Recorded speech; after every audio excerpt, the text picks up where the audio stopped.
আসসালামু আলাইকুম বন্ধুরা, তোমরা সবাই কেমন আছো? আমি আলহামদুলিল্লাহ ভালো আছি। আজকে আমি তোমাদের জন্য নতুন একটা রেসিপি নিয়ে এসেছি। আজকে আমি রান্না করব বাঁধাকপি ভাজি।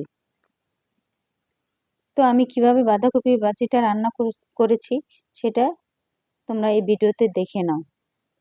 আর তোমরা কে কোথা থেকে ভিডিওটা দেখছো সেটা কমেন্টে জানিয়ে দেবা। তো এখানে আমি চুলার মধ্যে একটা হাঁড়ির মধ্যে বাঁধাকপি কুচি কুচি করে কেটে ধুয়ে সিদ্ধ বসিয়ে দিলাম।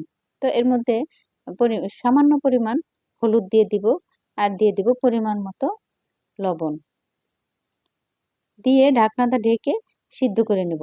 তারপর কিছুক্ষণ পর এই হলুদগুলা একটু বাঁধাকপির সাথে মিশিয়ে নিব যাতে সব দিকে কালার হয়, হলুদের কালার হয়।